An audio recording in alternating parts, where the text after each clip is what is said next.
Buenas madrugadas, señores, amigos. Son 51 minutos pasada la medianoche. Está comenzando el día jueves 13 de abril de 2023 aquí en Madrid, España.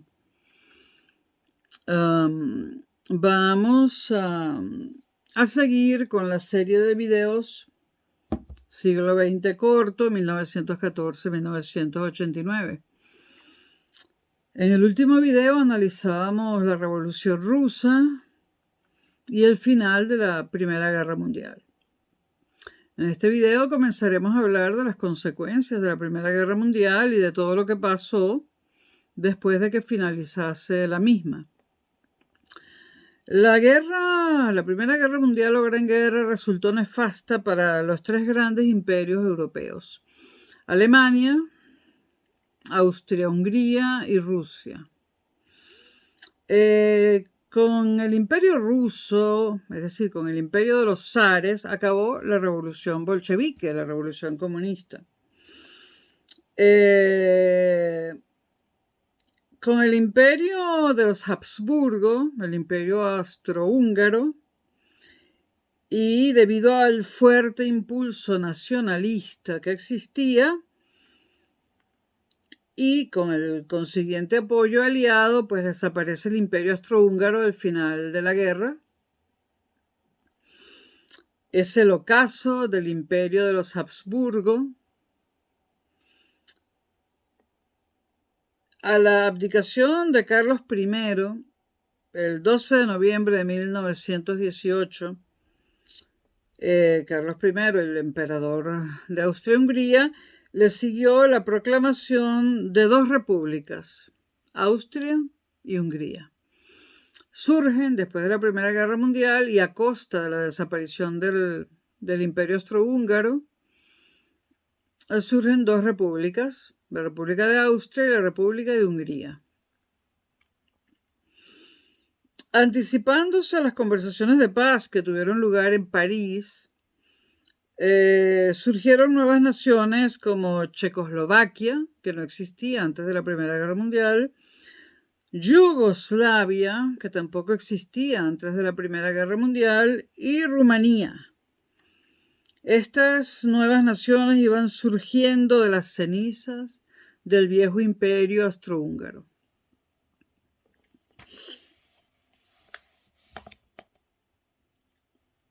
Yo tengo mucha nostalgia por ese imperio, nostalgia que creo que el cine, de la que el cine es responsable. Por su parte, Alemania sufría fuertes convulsiones internas en los últimos instantes de la guerra. El general Ludendorff, máximo responsable del ejército alemán, había constatado ante el Kaiser Guillermo II la imposibilidad de ganar la guerra. Le había dicho al Kaiser que era imposible ganar la guerra.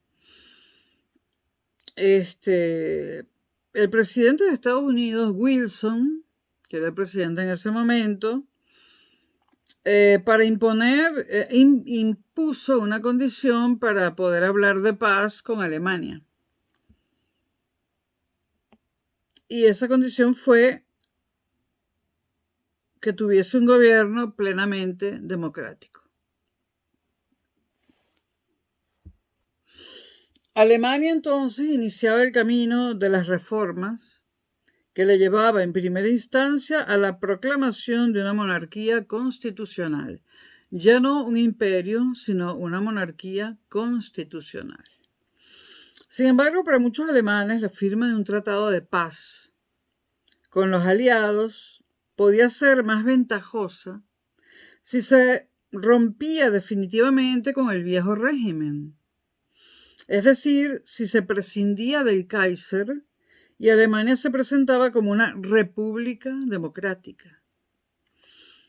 A principios de noviembre, los marineros de Kiel se amotinaron en varias ciudades alemanas, formaron consejos de soldados y obreros, mientras que socialistas y sindicalistas llamaban a la huelga general. Estos acontecimientos hay que situarlos en el deseo de la población de poner fin de poner fin a la guerra, más que en el inicio de un movimiento revolucionario, que solo lo pretendía una minoría radicalizada. Guillermo II abdicó el 9 de noviembre. 2 días más tarde, Alemania se convertía en una república. Es decir, de la Primera Guerra Mundial nacen 3 repúblicas por ahora: Austria, Hungría y Alemania. Vamos a hablar de la base de los acuerdos de paz entre comillas. Cuando el 18 de enero de 1919, 70 representantes de 27 países se reunieron en París para formalizar el fin de la guerra, la situación en Europa distaba mucho de encontrarse asentada.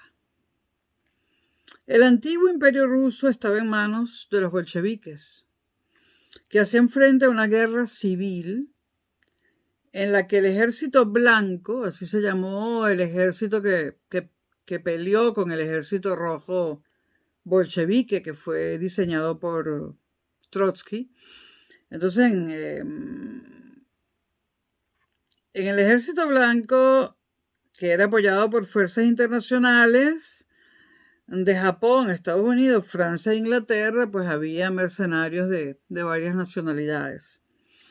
La República de los Soviets quedaba apartada de cualquier relación internacional, es decir, la aislaron.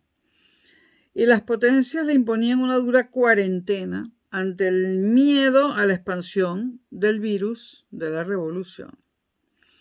Así que la República Soviética no participó en las negociaciones de París, no fue invitada.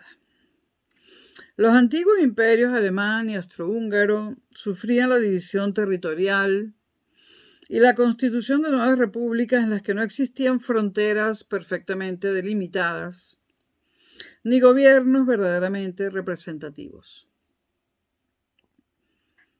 Con la fuerte agitación social que recorrió Europa y Estados Unidos entre 1919 y 1922, consecuencia tanto del ejemplo bolchevique como de la profunda crisis económica sobrevenida en la postguerra, pues había mucho miedo. Había miedo, repito, por el ejemplo bolchevique, es decir,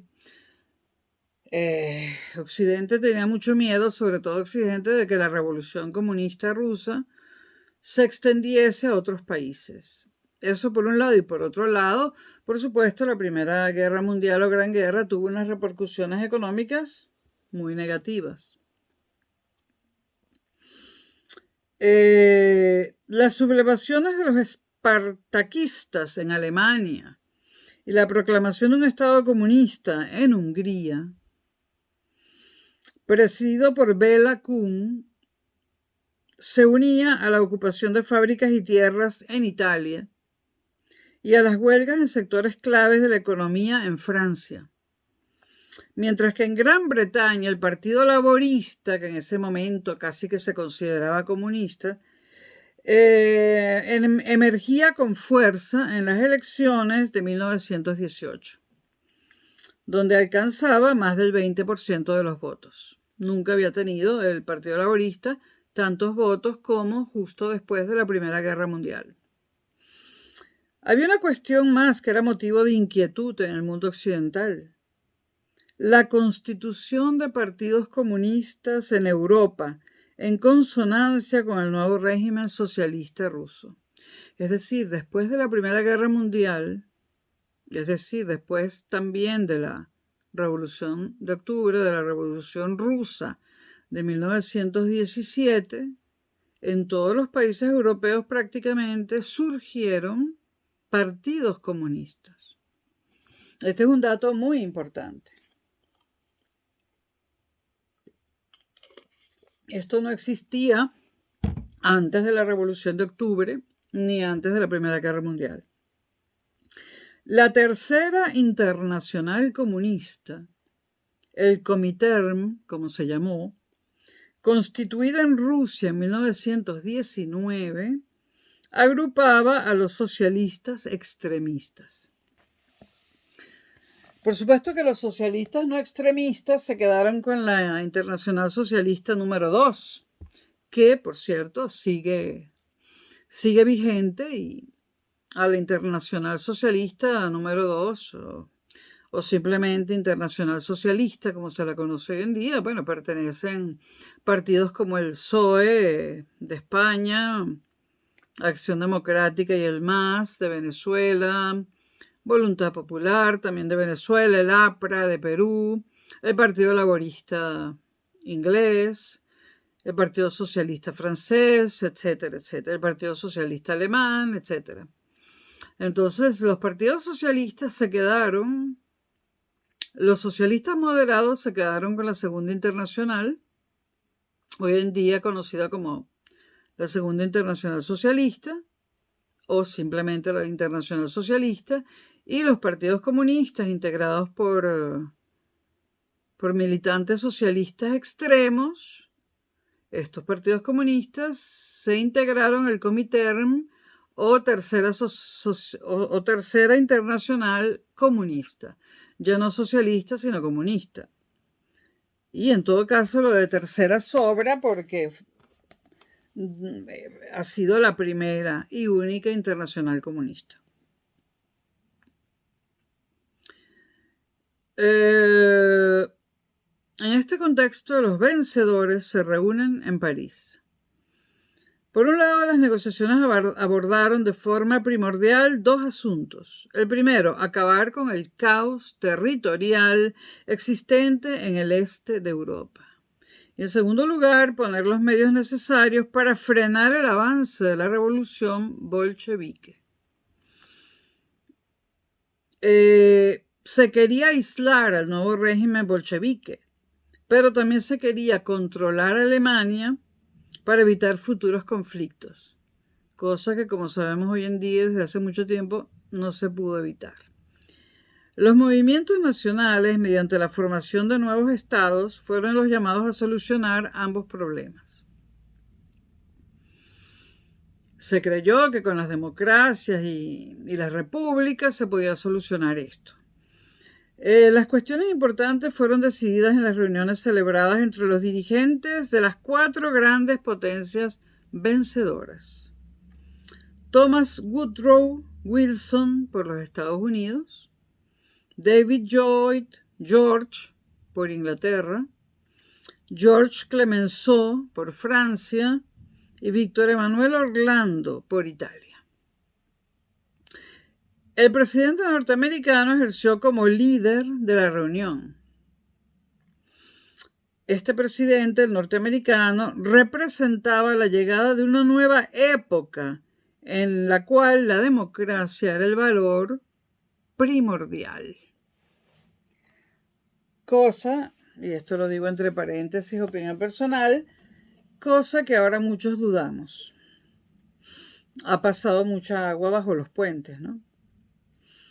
El punto de partida de estas negociaciones fue un documento presentado en enero de 1919 por el presidente norteamericano Woodrow Wilson, en el que a lo largo de 14 puntos intentaba solucionar los problemas abiertos por la guerra y sentar las bases de una convivencia futura en paz.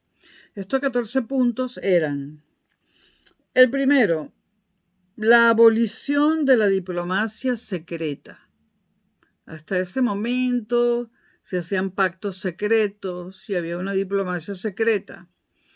Wilson propuso la abolición de la diplomacia secreta. En segundo lugar, la libertad de navegación en todos los mares. Estas son las propuestas de Wilson. En tercer lugar, la libertad de navegación en todos los mares, tanto en la guerra como en la paz. En tercer lugar, la eliminación de las barreras para el comercio internacional. En cuarto lugar, la reducción de armamento. En quinto lugar, la satisfacción de las pretensiones coloniales justas. Luego, en sexto lugar, la evacuación del área rusa ocupada por las potencias centrales. es decir, Austria-Hungría y Alemania. En séptimo lugar, la restauración de la plena soberanía a Bélgica. En octavo lugar, la retrocesión a Francia de Alsacia y Lorena, que estaban en poder de Alemania. En octavo lugar, la rectificación de las fronteras italianas. En noveno lugar, el libre acceso a la independencia de los pueblos que conformaban el antiguo imperio austrohúngaro. En décimo lugar, la evacuación de Rumanía, Serbia y Montenegro. En décimo lugar, yo no sé ni por dónde voy, en onceavo lugar, la independencia de Turquía. En doceavo lugar, la apertura de los estrechos e independencia de los pueblos no turcos del antiguo imperio otomano. En lugar número 13, la creación de un Estado polaco independiente con libre acceso al mar. Y en el lugar número 14, la creación de una sociedad de naciones que garantizara la paz. Estas eran las propuestas de Wilson para tener un mundo sin guerras, sin conflictos y en el cual se pudiera convivir en paz. Las negociaciones en París se extendieron durante más de un año. Los vencedores firmaron 5 tratados con los derrotados. Y esto es importante. El primer tratado se llamó Tratado de Saint-Germain, o Germain, y fue un tratado con Austria. El segundo tratado fue el Tratado de Trianon con Hungría. El tercer tratado, el Tratado de Neuilly con Bulgaria. El cuarto tratado, el de Sèvres, con Turquía. Y el quinto tratado, y el más famoso y más comentado y analizado, el Tratado de Versalles con Alemania. Los acuerdos fueron, en realidad, una paz impuesta por los vencedores, donde los vencidos casi no podían decir nada. Esto supuso una gran humillación para los países vencidos. Hablemos del Tratado de Versalles, el más importante de todos. Fue firmado con Alemania en junio de 1919. Hubo una fuerte presión por parte de Francia en los contenidos de este tratado. Francia anteponía a cualquier consideración su seguridad, la seguridad de Francia, sin olvidar la necesidad de imponer sanciones y obligar al pago de importantes reparaciones de guerra a Alemania. Gran Bretaña tenía como objetivos primordiales el mantenimiento de la supremacía en los mares. Estamos hablando del Tratado de Versalles. Gran Bretaña exigía la primacía en los mares, es decir, frente a Alemania, que Alemania no tuviera el primer lugar de primacía en los mares. Y además, Gran Bretaña exigía la protección de sus intereses coloniales. Una vez conseguidas ambas cuestiones, con la desaparición de la flota y del imperio colonial alemán, los ingleses rebajaron sus exigencias, es decir, Alemania tuvo que desaparecer o deshacerse de su flota marítima y deshacerse también de su imperio colonial por imposición de Gran Bretaña dentro del marco del Tratado de Versalles. En cuanto a Estados Unidos, Wilson pretendía la confección de una paz lo más estable posible, por lo que intentó rebajar las pretensiones francesas ante el miedo de que unas cláusulas abusivas pudieran significar la vuelta a las hostilidades. Hoy en día y desde hace tiempo sabemos que esa humillación y esas cláusulas abusivas que se le impusieron a Alemania provocaron la Segunda Guerra Mundial. Es decir, que Wilson no estaba mal encaminado. A pesar de las buenas intenciones del presidente estadounidense en ese momento, algunas cláusulas del Tratado de Versalles terminaron siendo el germen de futuros conflictos, como acabo de decir. Así, el artículo 231, denominado del delito de guerra, señalaba que, cito, los gobiernos aliados y asociados declaran, y Alemania reconoce, lo tuvo que reconocer a la fuerza, que Alemania y sus asociados son responsables por haberlas causado de todas las pérdidas y de todos los daños sufridos por los gobiernos aliados y asociados y sus naciones, como consecuencia de la guerra, que les fue impuesta por la agresión de Alemania y sus aliados. Textual del Tratado de Versalles. Los alemanes se sintieron ofendidos por la redacción de este artículo, pues se les nombraba como únicos responsables de la guerra y se les obligaba a admitir su culpabilidad. Además, esta redacción abría la posibilidad a grupos radicales alemanes de abanderar la recuperación del orgullo nacional en detrimento, entre otras cuestiones, de la nueva República Democrática. Y esto sucedió, hubo grupos radicales que luego se convirtieron en el partido nazi y pasó lo que pasó.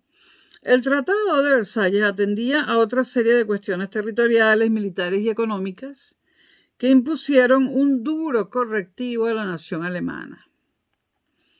Alemania perdía Alsacia y Lorena, que pasaban a poder de Francia, que también obtenía el control durante 15 años de las minas de carbón del Sarre.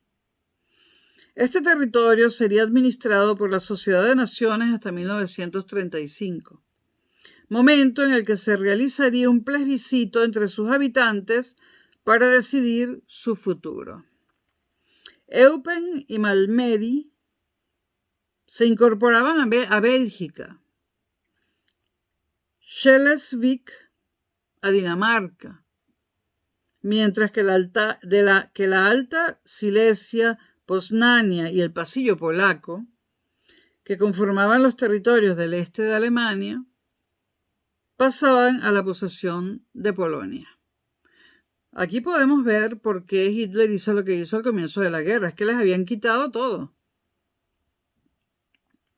A todo ello hay que añadir el acuerdo de prohibir la unión de Alemania y Austria, y de eso hablé en el video anterior, Geopolítica 1. Se prohibió la unión de Alemania y Austria a países que tenían el mismo idioma y exactamente la misma composición étnica.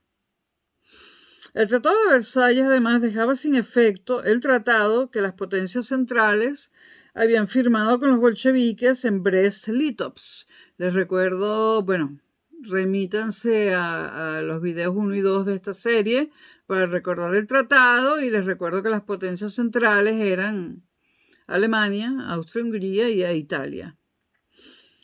Por lo que, como el Tratado de Versalles deja sin efecto el Tratado de Brest-Litovsk, Finlandia, Lituania, Letonia y Estonia son reconocidas como estados independientes. Y en ese momento le pertenecían a Alemania porque se los había cedido la Rusia de Lenin. Es decir, pasaron de la Rusia de Lenin a Alemania y de Alemania a ser estados independientes por obra y gracia del Tratado de Versalles. Por otro lado, Alemania perdía todas sus colonias. Es que le hicieron de todo, más imposible.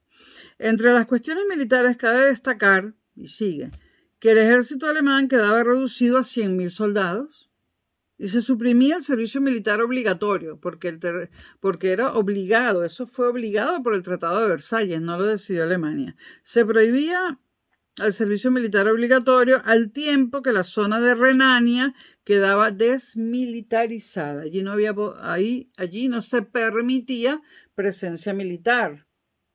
Cuando Hitler llega al poder, pues vuelve a colocar presencia militar en Renania.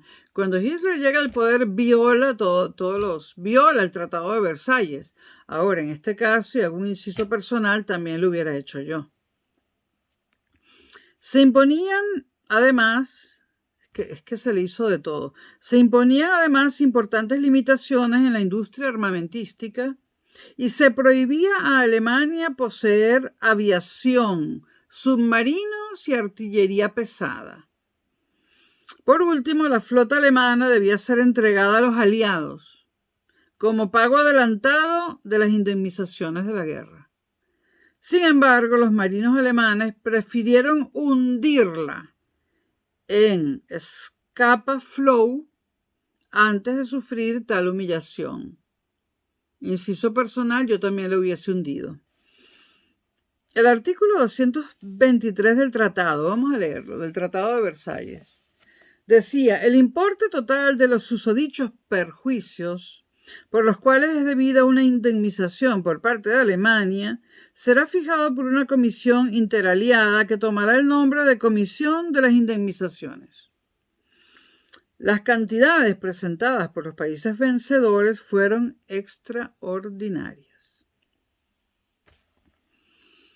Como ningún alemán estaba dispuesto a cargar con semejante estigma, la situación provocó la crisis del gobierno de Scheidemann, al que sustituyó el socialdemócrata Gustav Bauer. Al final, una coalición de socialdemócratas y católicos fueron los encargados de firmar el tratado el 28 de junio de 1919 en la Galería de los Espejos del Palacio de Versalles. Vamos a hablar un poco de los otros tratados. Comencemos con Austria. El Tratado de Saint-Germain, que se refería a Austria, se firmó el 10 de septiembre de 1919 entre los aliados y Austria. El nuevo Estado sufría un gran recorte territorial y demográfico. En primer lugar, como ya se ha señalado, a Austria, con una población de raza y lengua alemana, se le prohibía la unión con Alemania. Es decir, se prohibía en el Tratado de Versalles y también en el Tratado de Saint-Germain. El tratado le separaba de la otra parte del imperio, Hungría, y le declaraba independientes. Declaraba independientes a Yugoslavia, Checoslovaquia y Polonia, que pertenecían al imperio austrohúngaro. Pues se les consideró independientes. Repito, Yugoslavia, Checoslovaquia y Polonia surgen como países independientes por el Tratado de Saint-Germain. Polonia recibiría Galicia, porque se repartieron las tierras de Austria-Hungría, ¿no?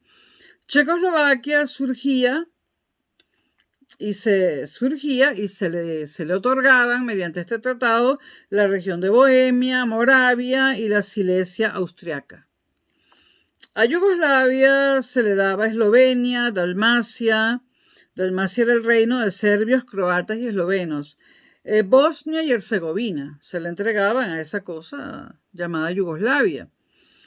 Por su parte, a Italia se le concedían el Trentino, Istria y Trieste. El ejército austriaco quedaba reducido a unos efectivos máximos de 30.000 hombres. Como pueden ver, a Austria se le quitaron una cantidad enorme de territorios. Algunos pasaron a manos de países ya existentes y otros a 3 países creados por los vencedores de la guerra, que fueron Checoslovaquia, Yugoslavia y Polonia, de los cuales hoy en día solo queda Polonia. Pero no hemos llegado a hoy en día, ¿no?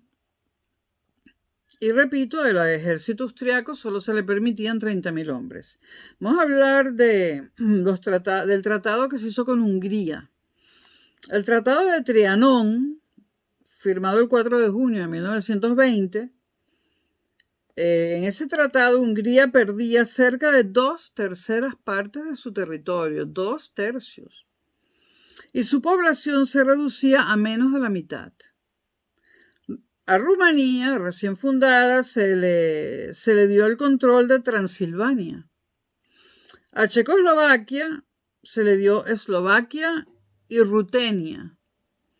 Y a Yugoslavia se le dio Croacia, Eslovenia, Bachka y Banato. Vamos a recapitular todo lo que ese nuevo país, Yugoslavia, recibió por parte de los tratados de Saint-Germain, de Trianon y de Versalles. Yugoslavia recibió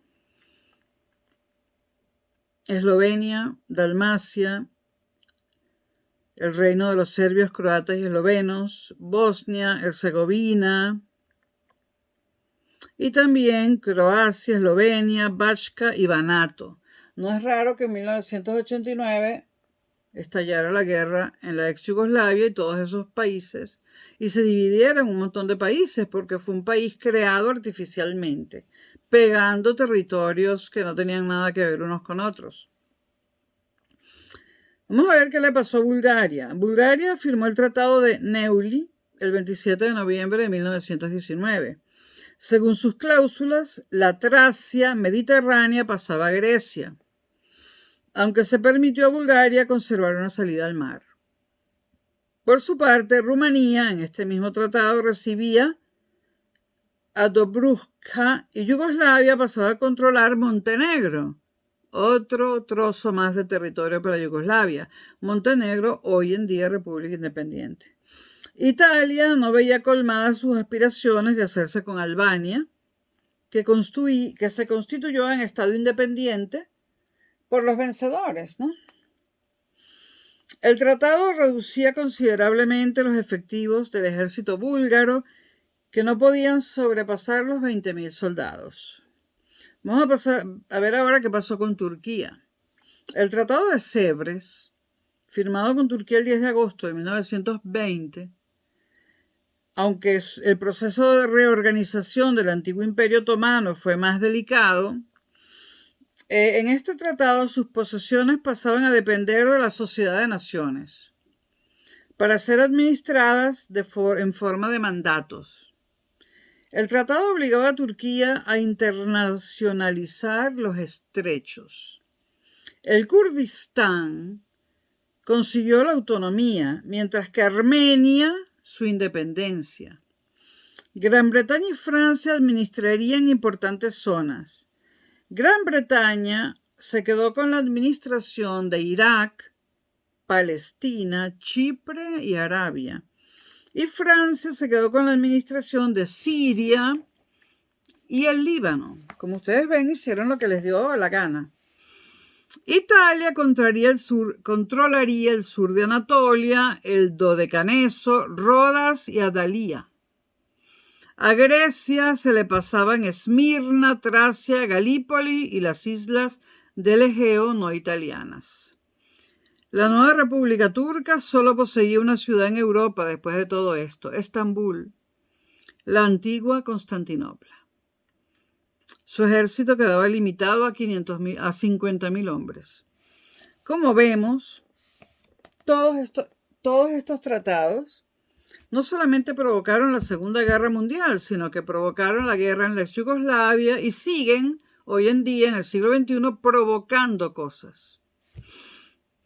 La dureza del tratado con Turquía, que había sido firmado por los representantes del sultán Mohammad VI, provocó el levantamiento de los nacionalistas turcos, encabezados por Mustafa Kemal, apodado Ataturk, que significa en ese idioma padre de los turcos, que situó su capital en Ankara.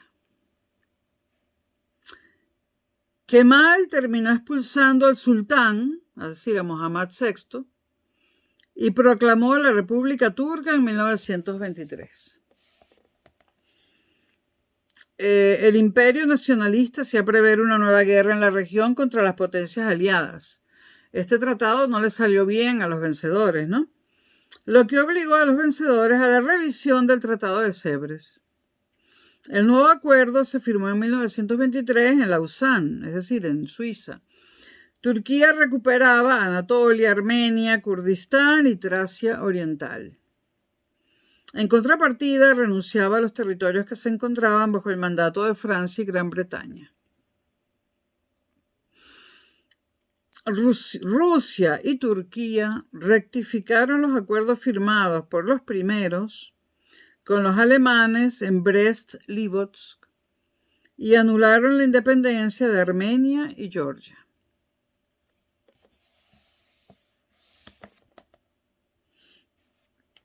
Esto era como los vencedores armando un rompecabezas como les daba la gana.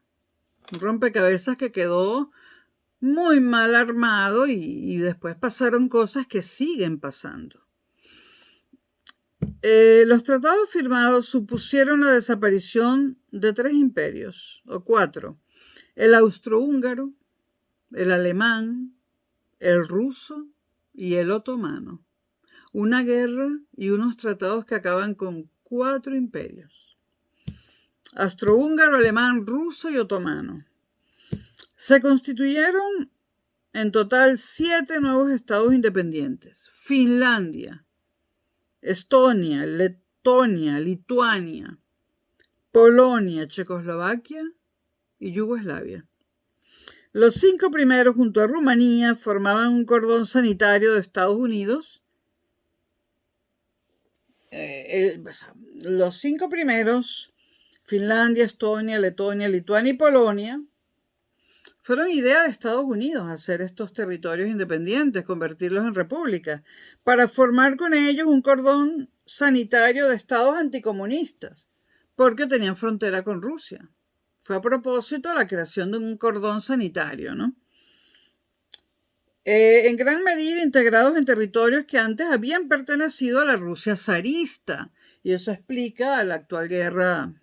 Eso explica muchas cosas, incluyendo la actual guerra entre Rusia y Ucrania, que en realidad es una guerra entre Rusia y Estados Unidos. Recuerden que el que articuló todos estos tratados fue Wilson, Woodrow Wilson, el presidente norteamericano de ese momento.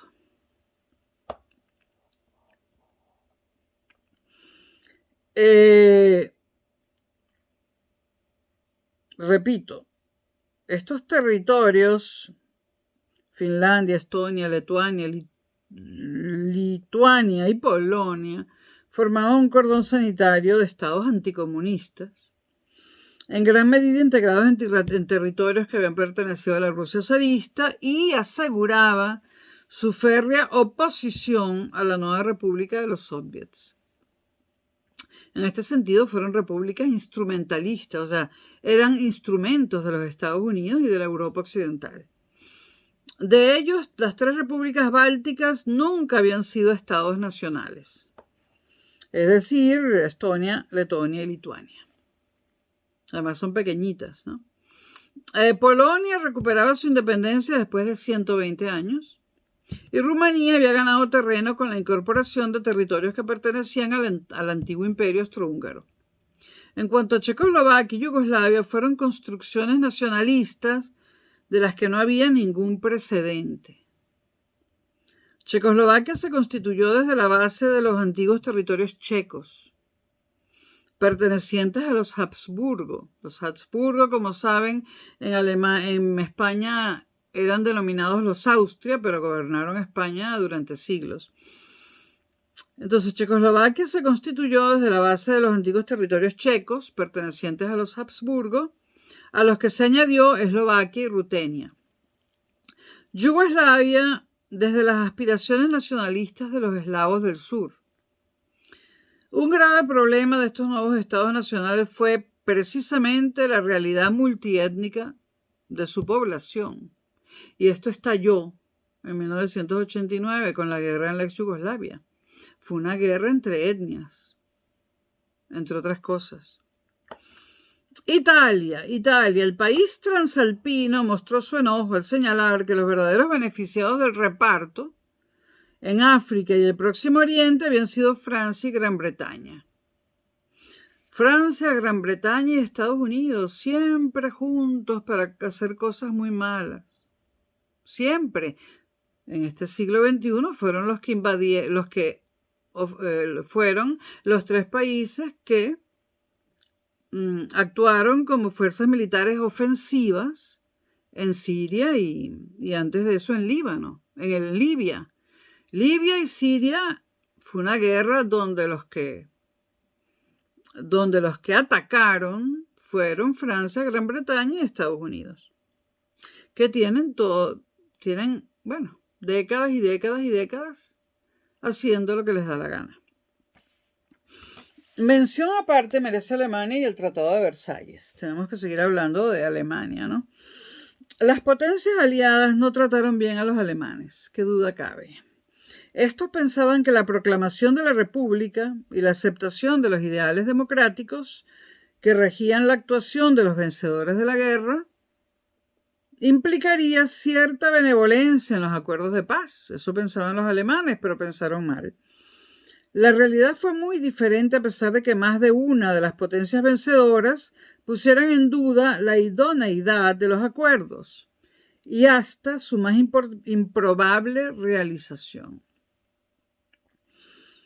A las pérdidas territoriales que sufrió Alemania se unieron las reclamaciones de indemnización y la cláusula de culpabilidad de la guerra, que era sentida como humillante por la inmensa mayoría de los alemanes. A todo ello hubo que añadir las circunstancias que rodearon la firma del tratado, donde los militares estuvieron ausentes y la responsabilidad recayó sobre unos políticos que poco tenían que ver con el desarrollo de la guerra. Que estos políticos representantes del nuevo régimen alemán firmaran el acuerdo en sustitución de los verdaderos responsables del conflicto fue un grave error. Este requisito, que como se recordará fue impuesto por el presidente norteamericano Wilson, facilitó el descrédito, ya no solo de los políticos firmantes, sino también de la República recién constituida. En los años siguientes, los jefes del ejército y grupos reaccionarios mantuvieron en contra de la realidad que los acuerdos firmados fueron a espalda de los militares y en el fondo una traición a la patria. Es que no hay otra forma de verlos.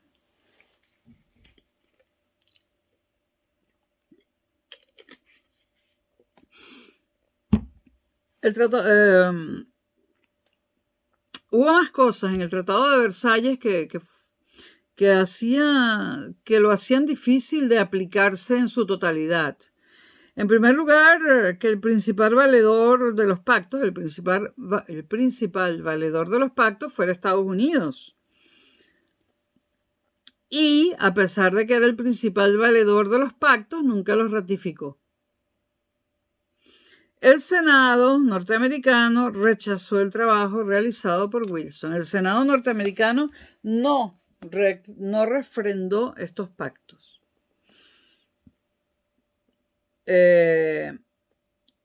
Podemos decir que esto fue en realidad un acuerdo a la postre que contaba únicamente con el apoyo de Francia y Gran Bretaña, puesto que Italia también mostró su descontento. Este pacto del Tratado de Versalles estaba condenado al fracaso. Ojalá solamente estuviese condenado al fracaso, es que produjo cosas espantosas, entre ellas la Segunda Guerra Mundial. La Sociedad de Naciones, ¿qué fue eso? Una de las grandes apuestas del presidente norteamericano Wilson fue la creación de la Sociedad de Naciones. Este nuevo organismo internacional estaba llamado a suplir las deficiencias del sistema diplomático que habían imperado en el siglo anterior, es decir, en el siglo XIX, cuyas estructuras se basaban en la diplomacia secreta y la política de alianzas. Una comisión presidida por el propio Wilson redactó los estatutos de la organización en la primera quincena del mes de febrero de 1919. La Sociedad de Naciones puso su sede en Ginebra, Suiza. Las cláusulas del acuerdo recogían la existencia de un órgano principal, la Asamblea, en la que estaban presentes todos los países miembros, inicialmente fueron 42 estados, con una estructura plenamente democrática que otorgaba un voto a cada delegación, a diferencia de la ONU, ¿no? que es posterior. En un primer momento, los países vencidos en la Guerra Mundial y la Rusia bolchevique no fueron admitidos en la Sociedad de Naciones. Otro error. Hubo que esperar hasta 1926 para que Alemania se incorporara al nuevo organismo. Y la Unión Soviética lo haría en 1934. Los estatutos señalaban además la constitución de un consejo formado por 9 estados, 5 de ellos permanentes. Estados Unidos, Inglaterra, Francia, Italia y Japón eran los estados permanentes. Los estatutos preveían además la creación de un Tribunal Internacional de Justicia. Muchos años después, muchas décadas después, esto se ha traducido en el Tribunal Internacional de La Haya, ¿no? Y ya en esa Sociedad de Naciones se preveía que el tribunal estuviese en la ciudad de La Haya. También preveía esta Sociedad de Naciones la construcción de la Organización Internacional de Trabajo, OIT, que se ocuparía de la legislación laboral. Su primer secretario general fue el británico Eric Drummond, que ejerció el cargo hasta 1933. La misión principal de la Sociedad de Naciones consistía en la solución de los pleitos entre naciones de una forma democrática y pacífica, evitando en todo momento la posibilidad de una nueva guerra. Pero en el fondo, la Sociedad de Naciones era vista como un organismo en manos de las dos principales potencias europeas, Francia y Gran Bretaña, que lo utilizaban solo para la salvaguarda de sus intereses.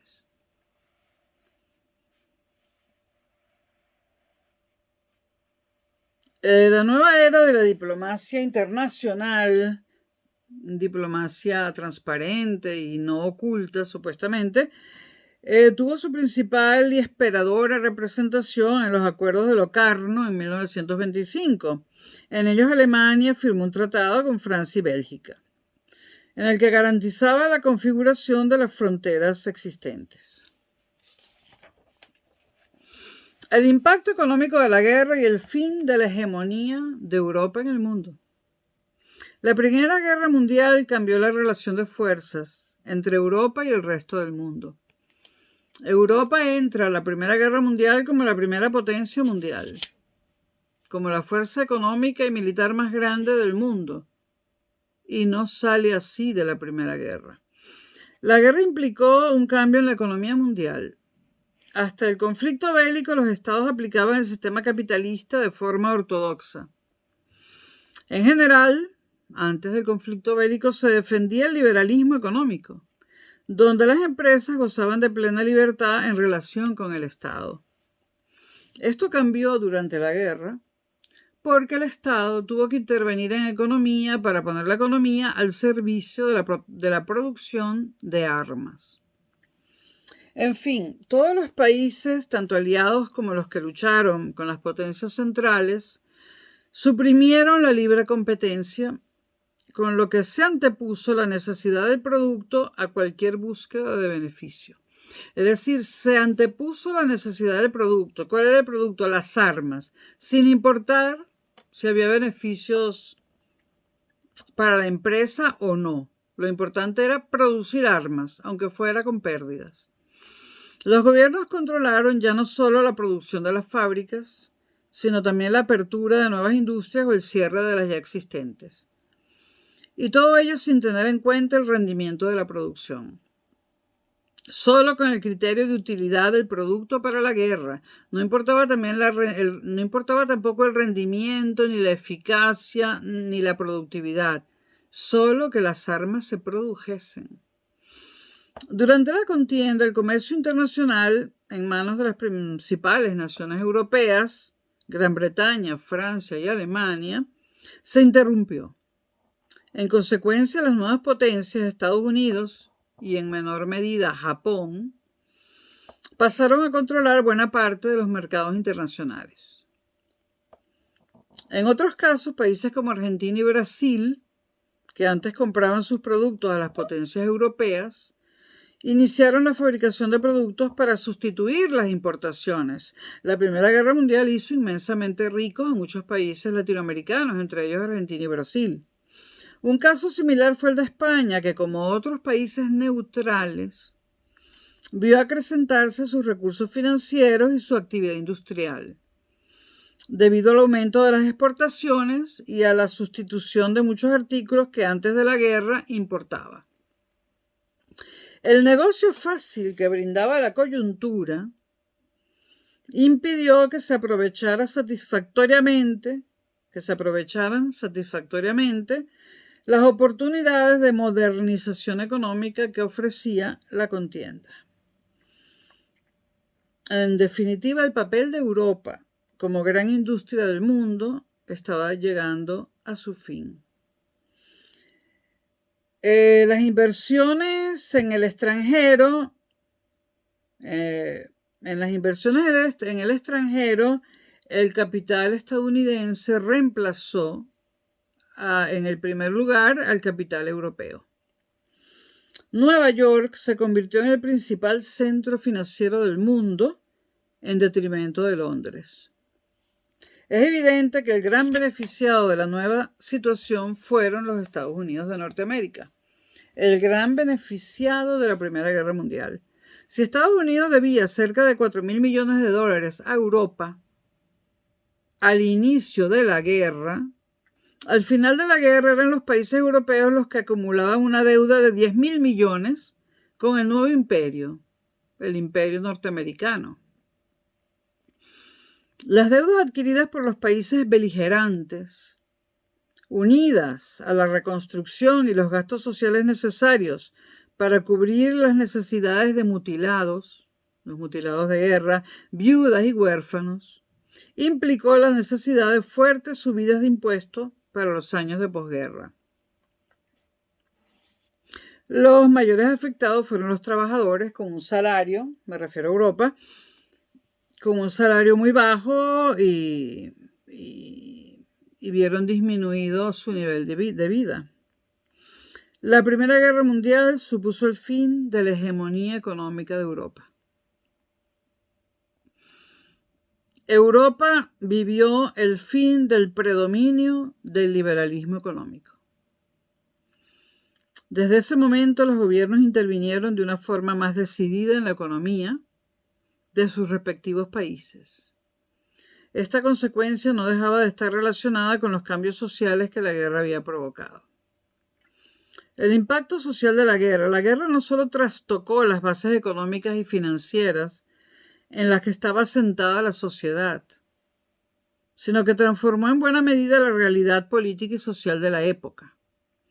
Los ciudadanos de los países contendientes fueron transformando su patriotismo de los primeros momentos en hastío, para dar paso a una hostilidad manifiesta ante la inmensa sangría en la que se convirtió el enfrentamiento.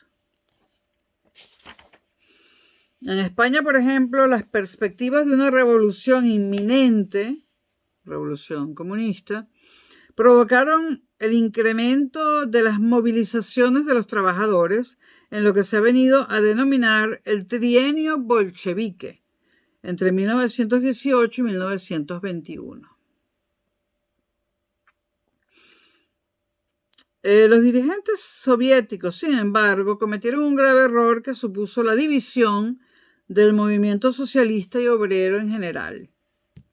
Claro, la Unión Soviética dividió este movimiento en socialistas por una parte y comunistas por otro, por decirlo así. La creación de la Tercera Internacional, la comunista, que pretendía la unidad revolucionaria bajo la dirección de Moscú, provocó la reacción contraria. El movimiento sindical internacional se dividió entre los partidarios del Comintern, es decir, la Tercera Internacional comunista, y los integrantes de la Federación Sindical Internacional, que continuaban en la línea de la Segunda Internacional Socialista, que sigue existiendo. División que también se produjo en el campo político con el nacimiento de los partidos comunistas surgidos del seno de los socialistas.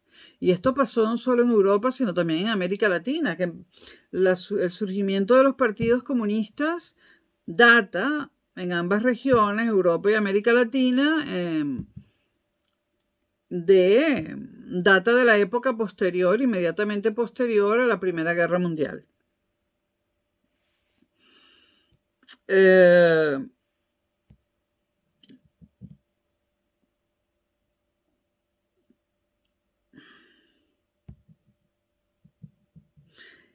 Hubo un intento de control bolchevique que estuvo facultado por las facilidades que las fuerzas en el poder dieron a los partidos socialistas para integrarse en el sistema, en gran medida por el miedo que la burguesía tenía a la extensión de la Revolución Soviética. Es decir, en Europa los partidos socialistas fueron integrados al sistema y en América Latina también. Ejemplo de ello es Acción Democrática en Venezuela, el APRA en Perú, el PRI en México, ¿no? Y los partidos socialistas europeos, de la Europa occidental, quiero decir.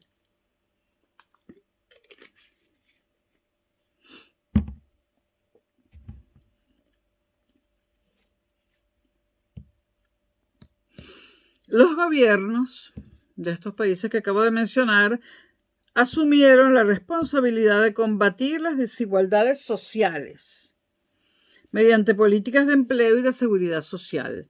Esto tuvo éxito en Europa. Como sabemos, Europa, los distintos países europeos occidentales poseen unos estados de bienestar muy extensos y que protegen al total de la población. Esto también se intentó hacer en América Latina, pero ese dinero para mantener los estados de bienestar ha sido pasto en América Latina desde que terminó la Primera Guerra Mundial y sobre todo a partir de los años 60, ese dinero para crear estados de bienestar en América Latina se ha ido por los caminos de la corrupción. La corrupción se ha tragado todo el dinero que en América Latina se destinaba o se pensaba destinar a las políticas sociales y a la construcción de estados de bienestar. Hubo cosas favorables en esto, como la aceptación de la jornada de 8 horas en la mayoría de los países europeos. En España, el gobierno del conde Romanones aprobó el decreto de la jornada de 8 horas en abril de 1919. La Conferencia de París acordó la creación de la Organización Internacional del Trabajo, OIT, en el seno de la Sociedad de Naciones. En los años siguientes al conflicto, a la Primera Guerra Mundial, la Gran Guerra, la mujer alcanzó el derecho al voto en buena parte de los países occidentales, Suecia, Países Bajos, Gran Bretaña, Estados Unidos, Alemania, Austria. En España hubo que esperar hasta la proclamación de la Segunda República en 1931. Una última cuestión es el control que los gobiernos intentaron sobre las ideas de los ciudadanos.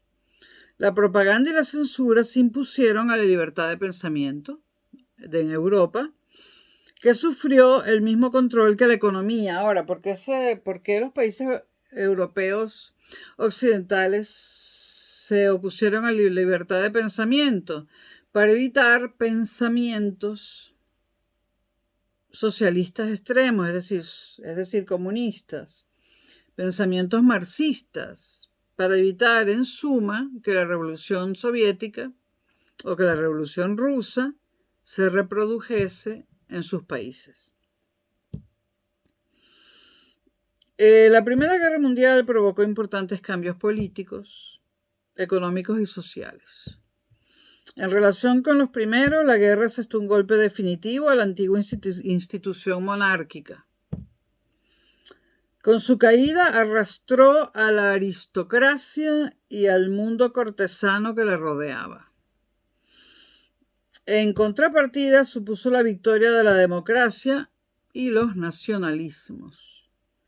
Europa perdió el papel hegemónico en el concierto internacional al tiempo que los Estados Unidos se convertían en el nuevo líder mundial. La guerra supuso el fin del liberalismo económico. Los gobiernos durante la guerra controlaron todos los resortes de la economía. Y una vez terminada la contienda, no permitieron su exclusión del mundo económico y financiero. El Estado tomó parte activa en las políticas de distribución económica de la riqueza y en la asistencia social. El desgaste político de Europa se complementó con la pérdida de su primacía económica internacional. Estados Unidos pasará a ser el país dominante, mientras que otras naciones como Japón y algunos estados sudamericanos experimentaron un gran desarrollo. Alemania, Brasil, Venezuela y otros. También hay que mencionar, en último lugar, que otra de las consecuencias de la Primera Guerra Mundial fue la incorporación de la mujer al trabajo fuera del hogar. Y esto, bueno, este es el video sobre las consecuencias inmediatas de la Gran Guerra o Primera Guerra Mundial. Nos vemos en el próximo video, que no sé cuándo será, pero nos vemos.